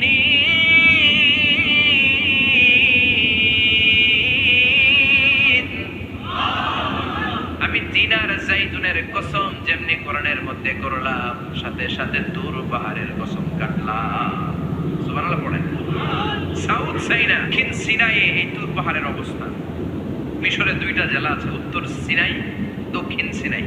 এই দক্ষিণ সিনাইতে 2285 মিটার উঁচু এই পাহাড়। সাইয়েদনা মুসা আলাইহিস সালাম এই পাহাড়ে উঠে কথা বলতেন কার সাথে? তাওরাতের মতো কিতাবকে আল্লাহ তাআলা কাঠের তক্তার মধ্যে লিখে এই পাহাড়ের উপর নাযিল করেছে। কাঠের তক্তা চিনেন? কাঠ দিয়ে মোটা মোটা তক্তা বানায় না?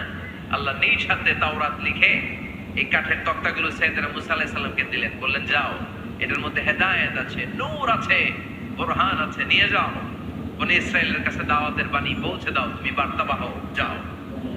সাইয়েদনা মুসা আলাইহিস সালাম দেখলেন ছোট্ট ছোট্ট কিছু কাঠের ফলকার তক্তা, ভাবলেন কাঁধের মধ্যে তুলে নিয়ে যাই, এর চেয়েও কত ভারী ভারী জিনিস আমি মুসা কাঁধের মধ্যে তুলে বেড়াই। কিন্তু সাইয়েদনা মুসা আলাইহিস সালাম তক্তার মধ্যে হাত দিয়ে দেখে কাঁধে উঠাবে তো দূরের কথা, নাড়াতেই পারে না। সুবহানাল্লাহ পড়ে। কাঁধে উঠাবে তো দূরের কথা, কি করতে পারে না? নাড়াতেই পারে না। মুসা আলাইহিস সালাম ভাবলেন এদিক দিয়ে মনে হয় শক্ত, ওদিকে মনে হয় নরম, ওদিক দিয়ে ধরে, ওদিকে টান দেয়, ওদিকেও নড়ে না, মাঝখানে ধরে টান দেয়, নড়ে না। ঘটনা কি? এর চেয়ে কত বড় তক্তা কাঁধে লয়ে ঘুরি, আর এগুলো নড়ে না কেন? আল্লাহ জিব্রাইলরে বলেন না একটু হেল্প করতে, আল্লাহ বললেন যাও, তোমারে হেল্প করতে হয়েছে। মুসা আলাইহিস সালাম বললেন ভাই জিব্রাইল তুমি এদিক দিয়ে ধরো, আমি ওদিক দিয়ে ধরি। আমরা এরকম ধরে বলি না মারো টান হেইয়ো, এই দুজনে হেইয়ো হেইয়ো শুরু করছে, কিন্তু তক্তা নড়ে না। মুসা আলাইহিস সালাম বললেন চলো পজিশন চেঞ্জ করি, তুমি এদিকে আমি ওদিকে, মারো টান আরো জোরে, কিন্তু তক্তা নড়ে না। মুসা আলাইহিস সালাম বললেন আল্লাহ জিব্রাইলের যে সঙ্গী ফেরেশতা 11 বলো না একটু হেল্প করতে। আল্লাহ বলে যাও হেল্প করে আসো। এবার সবাই মিলে মারো টান আরো জোরে, গায়ে যত জোর আছে মুসা আলাইহিস সালাম তক্তা ধরে টান দিলেন। টানের চোটে প্রত্যেকটা লোমকূপ দিয়ে ঘাম বেরোতে শুরু করেছে, এক একটা টানে কোমরের রক ছিঁড়ে যাওয়ার অবস্থা, কিন্তু তক্তা নড়ে। আল্লাহ ডেকে বললেন মুসা রক ছিঁড়ার দরকার নাই, আর ঘেমে অস্থির আর কর্মাক্ত হওয়ার দরকার নাই, আসলে তক্তার এত ওজন না, কিন্তু তক্তার মধ্যে যে বাণীগুলো আছে বাণীগুলো কার? এটা আমার বাণী রে মুসা, এগুলো আমার কথা, এগুলো আমার দেওয়া কিতাব। এগুলো সাধারণ দুনিয়ার বাণী নয়, সাধারণ কথা নয়। এই জিনিসটা বোঝাবার জন্য তক্তার ওজন আমি বাড়িয়ে দিয়েছি। এবার ফেরেশতার সাহায্যের দরকার নাই, নিজেই টান দাও, দেখবা উঠাতে পারবা। সাইয়েদনা মুসা আলাইহিস সালাম এখন থেকে টান দিয়ে কাঁধে নেওয়া, সুবহানাল্লাহ পড়ে। এই যে তুর পাহাড় তিনি মুসা আলাইহিস সালামকে দিয়েছিলেন, যে পাহাড়ের উপরে, পাহাড়টার নাম তাওরাত কিতাব যে তিনি দিয়েছিলেন, যে পাহাড়ের উপরে, ওই পাহাড়টার নাম কি? তুর পাহাড়। বিশ্বনবী মেরাজে যখন গিয়েছিলেন, সাইয়েদনা জিবরাইল এই তুর পাহাড়ে বিশ্বনবীকে নামিয়ে বললেন, অন্ধকার, ইয়া রাসূলুল্লাহ উদউল্লাহ, আল্লাহর কাছে দোয়া করেন। বিশ্বনবী বললেন, জিবরাইল দোয়া করলাম, কিন্তু কোন জায়গায় কোন পাহাড়ের উপরে আমারে নামালাম? আমি তো এলাকা চিনি না, পাহাড় চিনি না, কোন পাহাড় এটা? সাইয়েদনা জিবরাইল বললেন, নবী হাদিহি জাবাল মুসা তুরে সাইনা, এটা আপনার ভাই মুসার পাহাড়, তুর পাহাড়। সুবহানাল্লাহ। এটার চূড়া বিশ্বনবী দোয়া করেছেন। এবং ইয়াজুজ মাজুজের আক্রমণ থেকে বাঁচার জন্য ঈসা আলাইহিস সালাম কিয়ামতের আগে সব মুমিন বান্দাদেরকে নিয়ে তুর পাহাড়ের উপরে উঠবে। সুবহানাল্লাহ পড়েন। আমি নিজেই তুর পাহাড়ের উপরে উঠছি 2 বার জীবনে। আমি মিশরে ছিলাম তো, ওখানে আমি শিক্ষা সফরে 2 বার আমরা প্রায় তুরে সাইনাতে সফর করতাম। ঠান্ডা একটা এলাকা, মিশরে, পুরো মিশরে গরম, ওদিকে ঠান্ডা। 3 ধর্মের লোকদের জন্য এটা একটা তীর্থস্থান, সবাই যায়। ইহুদিরা যায়, খ্রিস্টানরা যায়, আমরাও যেতাম। মাঝ রাতে তুর পাহাড়ে উঠতে হয়, ফজরের সময় পৌঁছতে হয়, আবার 7টা-8টার দিকে ব্যাক করতে হয়। 10টা-11টার পরে সূর্যের তাপে পাথরের পাহাড় এত গরম হয়, ওখানে কোনো মানুষ দাঁড়িয়ে থাকতে পারে না। আমরা উঠতেছি কাদের মধ্যে ব্যাগ নিয়ে, খ্রিস্টানরা উঠতেছে, ইহুদিরা উঠতেছে। ওটার উপরে খ্রিস্টানদের একটা চার্চ আছে, গির্জা। ইহুদিদের আছে একটা ছোট্ট সিনাগগ। ইহুদিরা যে জায়গায় নামাজ পড়ে ওটারে কি বলে? সিনাগগ। খ্রিস্টানরা যেটাতে নামাজ পড়ে ওটারে বলে চার্চ, গির্জা। আর আমরা যেটাতে নামাজ পড়ি মসজিদ। আমাদের একটা মসজিদ আছে ছোট। ফজরের সময় উঠলাম, উঠে তাকিয়ে দেখি সূর্য কিরণে পুরো তুর পাহাড়ের সিলসিলাতুল জিবাল, পাহাড়ি রেঞ্জ ঝিকিমিকি আলোতে সূর্যের কিরণে চমৎকার এক আভা, রক্তিম আভা ধারণ করেছে। সবাই মিলে আল্লাহর কাছে দোয়া করলাম। এই তুর পাহাড়ের কসম কেটেছে কে? রব্বুল আলামিন বলেন, ওয়াত-তিনি ওয়াজ-যাইতুনি ওয়া তুরি সিনিন ওয়া হাযাল বালাদিল আমিন। তিনের কসম, যাইতুনের কসম, তুর পাহাড়ের কসম, আর এই নিরাপদ শহরের কসম। এই নিরাপদ শহর দ্বারা উদ্দেশ্য হচ্ছে মক্কাতুল মুকাররমা। নিরাপদ শহর দ্বারা কোন শহর উদ্দেশ্য? মক্কা। যে মক্কার আগের নাম ছিল বাক্কা। মক্কার আগের নাম সবাই বলেন বাক্কা। মক্কার নামে আল্লাহ কোরআনে একটা সূরা দিয়েছে, সূরার নাম সূরাতুল বালাদ। লা উকসিমু বিহাযাল বালাদ ওয়া আনতা হিল্লুম বিহাযাল বালাদ। সুবহানাল্লাহ পড়ে। আবার এই শহরের নাম দিলেন আল্লাহ উম্মুল কুরা, জনপদ সমূহের মা। এই শহরের মধ্যে যারা প্রবেশ করবে নিরাপত্তা দিবে কে? আবার এই শহরের মাঝখানে আল্লাহ এমন একটা ঘর তৈরি করেছে, গোটা বিশ্বের সব মুসলমান ওই ঘরের দিকে মাথা নুইয়ে সেজদায় লুটিয়ে পড়ে। সুবহানাল্লাহ পড়েন। ইন্না আউওয়ালা বাইতি উদিআ লিন-নাস লাল্লাযী বিবাক্কাতা মুবারাক। এই কাবা ঘরকে কেন্দ্র করে প্রতিদিন 120টা রহমত নাজিল হয়। চিল্লায় বলেন তো কয়টা? 60 লিত-তাইফিন, 60টা রহমত যারা তাওয়াফ করে তাদের জন্য। 40 লিল-মুসাল্লিন, 40টা রহমত যারা নামাজ পড়ে তাদের জন্য। 60 আর 40 কত? বাকি আছে কয়টা? বলে 20 লিন-নাযিরিনা ইলাল কাবা। বাকি 20টা রহমত যারা তাওয়াফও করে না, নামাজও পড়ে না, শুধু কাবার দিকে তাকিয়ে থাকে। সুবহানাল্লাহ পড়েন। আবার কাবার 4টা কর্নার আছে। একটা কর্নারের ভেতরে একটা পাথর আছে, এটাকে বলে ব্ল্যাক স্টোন কর্নার, হাজরে আসওয়াদের পাথর। এই পাথরে যেই চুমু দেয়, পাথর ওই চুমুদানকারীর জীবনের সব গুনাহ টেনে শুষে সব নিয়ে যায়। কিয়ামতের দিন আল্লাহ হাজরে আসওয়াদের 2টা ঠোঁট দিবেন, 2টা চোখ দিবেন, আর দাঁড় করিয়ে দিবেন। আল্লাহর সামনে দাঁড়িয়ে দাঁড়িয়ে হাজরে আসওয়াদ সুপারিশ করবে, আল্লাহর কাছে বলবে, আল্লাহ এই লোকটা আমারে চুমু দিয়েছে, তার জন্য জাহান্নামের আগুন হারাম করে দাও। এই হাজরে আসওয়াদ পাথরের জন্য আমরা চুমু দিতে পারি, আল্লাহ তৌফিক দাও। জোরে বলেন আমিন। এই নিরাপদ শহরের কসম। শহরটার নাম মক্কা। চিল্লায় বলেন শহরটার নাম। এটার মাঝখানে একটা ঘর আছে, আল কাবা আল মুশাররাফা। লক্ষ লক্ষ মানুষ এই কাবা কেন্দ্রিক প্রতিদিন ছুটতে থাকে। আল্লাহ বলেছেন এটা মাসাবাতাল লিন-নাস, মানুষের মিলন কেন্দ্র। লক্ষ লক্ষ মানুষ এই কাবাকে ঘিরে নামাজ পড়ে। প্রতিটা জুমার দিন 10 লাখেরও মোর দেন 1 মিলিয়ন মুসল্লি কাবার চারদিকে জুমার সালাত আদায় করে সুবহানাল্লাহ পড়েন। আজান হওয়া মাত্রই মৌমাছির মতো মানুষগুলো ছুটতে থাকে। কাবার আজান শুনেছেন? আল্লাহু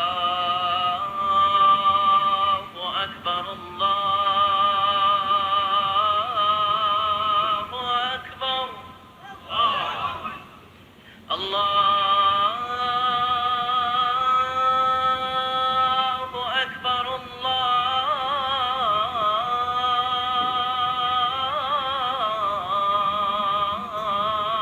আকবার।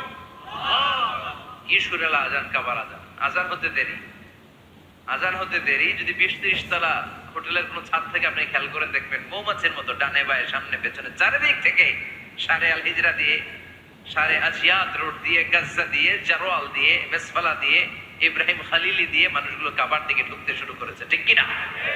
আবার বিশ্বনবী বলতেন, মক্কা তো হাব্বুল বিলাদ ইলাইয়া, মক্কা শহর আমার কাছে সব চাইতে প্রিয় শহর। লাউলা উখরিজিতু লামা খারাজিতু, মক্কার কুরাইশরা কাফেররা যদি এই শহর থেকে জোর করে আমারে বের করে না দিত, আমি কোনোদিন মক্কা ছেড়ে দূরে যেতাম না। সুবহানাল্লাহ পড়ে। বিশ্বনবীর জন্মস্থান এই শহর, যেখানে বিশ্বনবী জন্মেছেন ওইখানে আছে মাকতাবা, লাইব্রেরি। কি আছে? হজ ওমরা যারা করেছেন তারা দেখবেন ওখানে গেলেই ফ্রিতে বই দেয়। কি দেয়? বিশ্বনবীর জন্মস্থানে গেলে যেই ভাষার হন, বাঙালি গেলে বাংলায়, ইংরেজ গেলে ইংরেজিতে, পাকিস্তানিরা গেলে হিন্দিতে, সবাইকে ফ্রিতে বই দেয়া হয়। তার মানে বিশ্বনবীর জন্মস্থানে গেলেই বই পাওয়া যায়, ঠিক কিনা? বিশ্বনবীর জন্মস্থানের ঠিক পাশেই আবু জাহেলের জন্মস্থান। ওইখানে কি আছে জানেন? হ্যাঁ, হাম্মাম, হাম্মাম আবি জাহাল।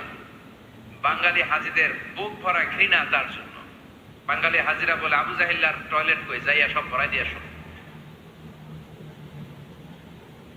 জেদ্দাতে নেমেই খুঁজতে আরম্ভ করে, আবু জাহিল্লার টয়লেট কই। সবাই বলে, এই না জেদ্দায় আসলেন, মক্কা তো আর 80 কিলো দূরে, আপনি যাবেন, ওমরা করবেন, বিশ্রাম নেবেন হোটেলে, এরপরে জিয়ারা যখন করায় তখন ওখানে নেয়। কিন্তু নাইম্মা কই আবু জাহিল্লার টয়লেট কই। কি ক্ষোভ তার প্রতি, না? কি ক্ষোভ আর ঘৃণা। আর বিশ্ব নবীর জন্য অন্তর ভরা ভালোবাসা আছে না নাই? এজন্য ইসলাম হচ্ছে শান্তির ধর্ম। জঙ্গিপনা যারা করে, সন্ত্রাসবাদের কথা যারা সমাজে উস্কে দেয়, তাদের জন্য ইসলামে কোনো শান্তি নাই। আবু জাহেল ছিল সন্ত্রাসদের লিডার, ঠিক কিনা? Leader of the all terrorist, কুখ্যাত ইন্টারন্যাশনাল সন্ত্রাসী আবু জাহেল। আর বিশ্বনবী ছিলেন মুজাহিদ। বিশ্বনবী কি ছিলেন? মুসা আলাইহিস সালাম ছিলেন মুজাহিদ। ফেরাউন ছিল কুখ্যাত সন্ত্রাসী আর জঙ্গি, ঠিক কিনা? সাইয়েদনা ইব্রাহিম ছিলেন মুজাহিদ আর নমরুদ ছিল জঙ্গি, ঠিক কিনা? যারা ইসলামের পক্ষে কথা বলে তারা মুজাহিদ, আর যারা ইসলামের বিপক্ষে তারা সন্ত্রাস আর জঙ্গি। চিল্লায় বলেন ঠিক কিনা? সে আল্লাহ ডেকে বললেন, গোলামুদ্দিনি ওয়াজ-যাইতুনি ওয়া তুরি সিনিন ওয়া হাযাল বালাদিল আমিন। তিন ফলের কসম, জাইতুনের কসম, তুর পাহাড়ের কসম, বিশ্বনবীর জন্মস্থান মক্কাতুল মুকাররমার কসম। চারটা জিনিসের কসম কেটেছে কে? কয়টা জিনিসের? চারটা জিনিসের কসম কেটে আল্লাহ একটা কথা বলবেন। ওই কথাটার গুরুত্ব বেশি না কম? লাকাদ খালাকনাল ইনসানা ফি আহসানি তাকওয়িম। সবাই পড়েন, লাকাদ খালাকনাল ইনসানা ফি আহসানি তাকওয়িম। নিশ্চয় আমি মানুষের চেহারাটারে, আকৃতিটারে বড্ড চমৎকার আকৃতি দিয়ে তৈরি করেছি। সুবহানাল্লাহ। মানুষের মতো কোন সুন্দর প্রাণী পৃথিবীতে নাই। আছে? গরু দেখবেন সবগুলোর চেহারা একরকম। কুকুরের অলমোস্ট সব কুকুরের কেন্দ্রীয় চেহারায়, সব ছাগলের কেন্দ্রীয় চেহারায়, কিন্তু একটা মানুষের সাথে আরেকটা মানুষের চেহারা মিলে। আমার সাথে হুজুরের চেহারার মিল আছে, হুজুরের সাথে ভাইয়ের, ভাইয়ের সাথে আপনার। 700 কোটি মানুষ নাকি পৃথিবীতে এখন আছে। এই 700 কোটির সাথে একটার লগে আরেকটার মিলে। কত 700 কোটি ময়রা কবরে ভূতে হয়েছে, একটার সাথে আরেকটার মিল ছিল। আরো কত 700 কোটি যে কিয়ামতের আগে আসবে, একজনের সাথে আরেকজনের চেহারার কোনো মিল খাবে। এরপর আপনি হিউম্যান অ্যানাটমি নিয়ে গবেষণা করেন, পায়ের পাতা থেকে শুরু করে মাথার তালু পর্যন্ত একটার পর একটা অঙ্গ এমন ভাবে আল্লাহ তৈরি করেছে, পৃথিবীর কোন ডিজাইনারের কোন ডিজাইন দ্বারা এটাকে মাপজোক আর পরিমাপ করা সম্ভব না। চিল্লায় বলেন ঠিক কিনা? এজন্য আল্লাহ বললেন লাকাদ খালাকনাল ইনসানা ফি আহসানি তাকওয়িম, মানুষকে চমৎকার আকৃতি দিয়ে তৈরি করেছে কে? আমাদের যে অঙ্গটা ঠিক যেখানে বসানো দরকার ঠিক সেই অঙ্গটা আল্লাহ তাআলা ওইখানেই বসিয়েছে, ঠিক কি না? আল্লাহর সৃষ্টির মধ্যে কোনো খুঁত ধরার ভুল ধরার ক্ষমতা কারো আছে? এক লোক বট গাছের তলায় বসে বিশ্রাম নিচ্ছে, আর বট ফল দেখে অবাক যে এত মোটা বট গাছ, ফলগুলো এত ছোট। বট ফল ছোট হয় না নাকি এত বড়? আর পাশেই ছিল কুমড়া গাছ, লাউ গাছ। আল্লাহরে গালে দিতেছে, আল্লাহর কি রুচি! চিকন চিকন কুমড়া গাছ, চিকন চিকন লাউ গাছ, এত বড় ফল, আর ইয়া মোটা বট গাছ, এতটুকু ফল। আল্লাহরে গালি দিতে দিতে ঘুমায় গেছে। আল্লাহরে গালি মারতে মারতে কখন যে ঘুমায় গেছে নিজেও জানেন। হঠাৎ একটা বট ফল পড়ছে একেবারে নাকে, লাফ দিয়ে উঠেছে। উঠে দেখে নাক দিয়ে রক্ত বেরোচ্ছে, ব্লিডিং। নাকের রক্ত মুছে আর পড়তে আরম্ভ করছে আলহামদুলিল্লাহ। কি পড়ে? মনে মনে কয় আল্লাহরে কেন গালি দিলাম? ওই কুমড়া যদি এইখানে হইতো, ওই লাউ যদি এটার উপরে হতো, কুমড়া যদি একটা নাকের উপরে পড়তো, আমি নিজেই কুমড়া হয়ে যাইতাম, ঠিক কিনা? সুবহানাল্লাহ পড়েন। মা খালাকতা হাযা বাতিলা, এমনি এমনি আল্লাহ কিছু বানায় নাই, যেখানে যেটা যতটুকু দরকার সেটা করে দিয়েছে কে? চোখ যেখানে থাকা দরকার চোখ দিছে কে? নাক যেখানে দরকার নাক দিছে কে? চোখ কান এদিকে না হয়ে যদি অন্যদিকে হয়তো সুবিধা হইতো। চোখ দুইটা মনে করেন এদিকে নাই, আছে এদিকে, এদিকে একটা চোখ, এদিকে সুবিধা হইতো। খাওয়ার সময় আমরা প্রথমে দেখি, নাক দিয়ে শুকি, তারপরে মুখে মারি, ঠিক কিনা? তো চোখ যদি পিছনে হইতো, প্রত্যেকটা খাবার নিয়ে চোখটা দেখানো লাগতো এইভাবে, তাই না? নাকও যদি এইখানে না হয়ে এদিকে নাকটা হইতো, খাবার নিয়ে গ্রান শুকতে চাইলে পেছনে নিয়ে, দেখেন কি সেটিং। চোখ যদি এইখানে না থেকে মাত্র 2 ইঞ্চি উপরে যদি আল্লাহ দিত, এদিকে একটা চোখ এদিকে একটা চোখ, সেজদা দিতে পারতেন? চোখ বন্ধ করে সেজদা দেওয়া লাগতো, ঠিক কিনা? ফুটবল খেলতে পারতেন? ফুটবলে হেড দিলে ডিমের মতো পোজ হয়ে যেত চোখ দুইটা। সুবহানাল্লাহ পড়বেন না? দেখেন কানের কি সেটিং। কান যদি এইখানে না দিয়ে এই কানটা আল্লাহ এই বগলের নিচে দিত, আর এই কান যদি এই বগলের নিচে দিত, আজকে ওয়াজ শুনতেন কেমনে? এমনি। হাত তোলেন সবাই। 1.5 ঘন্টা আজারি সাহেবের আলোচনা এমনি থাকেন, 1.5 ঘন্টা হাত দুইটা তুলে থাকা যায় তো? হাত নামাইলে ওয়াজ শোনা যায়, হাত উঠাইলে শোনা যায়। সুবহানাল্লাহ পড়ে। যেখানে যেটা যেভাবে দরকার দিয়ে দিয়েছে কে? আবার এখানে এয়ার ক্যানেল দিলেন। অনেকে কয় এগুলা দিছে কেন? এই ক্যানেল কিন্তু দরকার। ক্যানেল না থাকলে আপনার কথা ঢুকবে না, আপনি বুঝবেন না। অনেকের এই কানের ডিফেক্ট আছে, ডিফর্ম বেবি, এই রোগ নিয়ে জন্মাইছে, কানে মেশিন লাগানো লাগে, এই ক্যানেলের সমস্যা। এটা কেটে দিলে আপনি কান কাটা রমজান, কান কেটে দিলে আপনি কান কাটা রমজান হয়ে যেতেন। এই ক্যানেল দিয়ে ঘুরে ঘুরে সাউন্ড ওয়েভ গুলো যায়, ফলে আমরা শুনতে পাই। এই ক্যানেল না থাকলে শুনতে পেতাম। তার মানে মা খালাকতা হাযা বাতিলা, এমনি এমনি কিছু দেয় নাই। 206টা হাড্ডি দিয়ে আমাদের মানুষের দেহ, ছোট্ট হাড্ডিটা আল্লাহ দিয়ে দিছে এখানে। এটার ভিতরে একটা ড্রাম আছে, এটার বলে এয়ার ড্রাম। সাউন্ড ওয়েভ, শব্দ তরঙ্গ এয়ার ড্রামে নক করে, এরপরে outer air, middle air, inner air হয়ে ইলেকট্রিক্যাল সিগন্যালের মাধ্যমে যাই দেখে যায়, ব্রেনের সাথে কানেক্ট হতে হলে ইলেকট্রিক্যাল সিগন্যাল দিয়ে কানেক্ট হতে হয়। এই সাউন্ড ওয়েভ, শব্দ তরঙ্গগুলো ইলেকট্রিক্যাল সিগন্যাল দিয়ে ট্রান্সমিট হয়ে ব্রেনের হেয়ারিং নার্ভ, শুনবার যে স্নায়ু, এখানে নক করে। নক করা মাত্র এই শব্দ তরঙ্গ আপনার শুনবার অনুভূতি জাগায়। এই সূক্ষ্মাতি সূক্ষ্ম কাজ কত ছোট্ট আর অল্প সময়ে করে দিচ্ছে কে? চোখ দিয়ে তাকানো মাত্রই দেখি কত রঙের রং দেখি। Human eyes can identify, can recognize more than 10 million colors. আমার কথা না, চক্ষু বিশেষজ্ঞদের কথা। মানুষের চক্ষু 10 মিলিয়নেরও বেশি রং, 1 মিলিয়নে 10 লাখ, 10 মিলিয়নে 1 কোটি, 1 কোটিরও বেশি ধরনের রং এই চোখ শনাক্ত করতে পারে। সাইজ মাত্র 2 মিলিমিটার। ছোট্ট এই চোখ দিয়ে এত কিছু দেখার সুযোগ দিয়েছে কে? এই দুটি চোখ দিয়েছি বলে দেখো যে কত অপরূপ নয়নাভিরা, খেতে খামারের চূড়ায় জ্বালা বিধুর তোমারে দেয়া চোখের শুকুর জানাবো তারে ভাষা কই, যতই দেখি ততই যেন পলক ছাড়া চেয়ে রই। সুবহানাল্লাহ পড়ে। যতই দেখি ততই যেন পলক ছাড়া চেয়ে রই। এভাবে আমাদের দেহের প্রতিটি অঙ্গ সেট আপ করেছে কে? আল্লাহ। আল্লাহু আকবার। এজন্য রব্বুল আলামিন বলেন, লাকাদ খালাকনাল ইনসানা ফি আহসানি তাকওয়িম। আমি মানুষকে সবচাইতে সুন্দর আকৃতিতে তৈরি করেছি। সুবহানাল্লাহ। আমরাই শুধু মাথা উঁচু করে দাঁড়াতে পারি, গরু এরকম মাথা উঁচু করে দাঁড়াতে পারে? গরুর মাথা নিচে, ছাগলের মাথা নিচে, সবার মাথা নিচে। মানুষই দুই পায়ে ভর করে শির দ্বারা মানে স্পাইনাল কর্ডের উপর টান টান হয়ে মাথাটা উঁচু করে এভাবে দাঁড়ায়। পৃথিবীতে একটাই সৃষ্টি, এজন্য আল্লাহ সৃষ্টির নাম দিয়েছে আশরাফুল। যে মাখলুকাতের কাছে নূরের ফেরেশতাও সেজদা দিতে বাধ্য হয়েছে, ঠিক কিনা? তুমি মাটির আদমকে প্রথম সৃষ্টি করিয়া ঘোষণা করিয়া দিলে শ্রেষ্ঠ বলিয়া, তাই তো নূরের ফেরেশতা করে আদমকে সেজদা, ঠিক কিনা? তাই তো নূরের ফেরেশতা করে আদমকে সেজদা, সবার চেয়ে সম্মান দিলে মাটির আদমকে। আল্লাহু আল্লাহু তুমি জাল্লে জালালুহু, শেষ করা তো যায় না গে তোমার গুণগান। আল্লাহু আল্লাহু। সুবহানাল্লাহ পড়েন। আশরাফুল মাখলুকাত বানালেন। এত বৈচিত্র্য মানুষকে আল্লাহ দিয়েছেন, বিবেক দিয়েছেন, আবেগ দিয়েছেন, বাক শক্তি, কথা বলার ক্ষমতা। কোন প্রাণীর আছে? সুবহানাল্লাহ কইবেন না?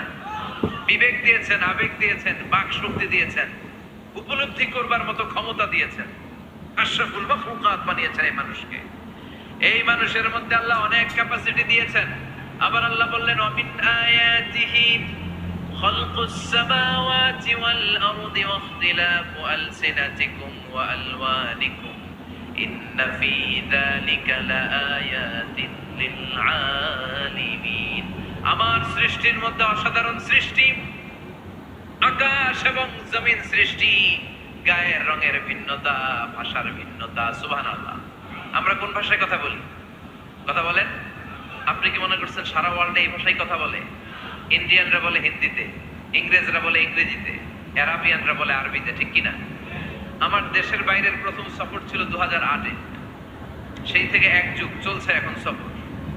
ওই সফর যে কত দরকার ছিল, ওই সফরের আগে এই গ্লোবাল ইসলামকে দেখার সুযোগ আমার হয়নি।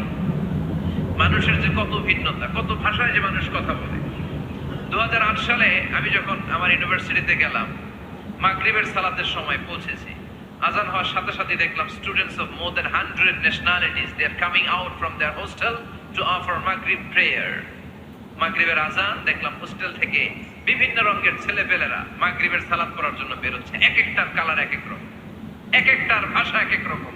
আমরা বাংলায় বললে আরাবিয়ানরা বুঝে না, আরাবিয়ানরা আরবিতে বললে ইন্ডিয়ানরা বুঝে না, ইন্ডিয়ানরা হিন্দিতে বললে ইংরেজরা বুঝে না, চাইনিজরা মান্ডারিনে বললে কেউ বুঝে না। চিয়াং ফিয়াং চিয়াং, এগুলো হচ্ছে চাইনিজ ভাষা। ইয়াং চিয়াং দিয়ে যখন কথা বলে কেউ বুঝে না।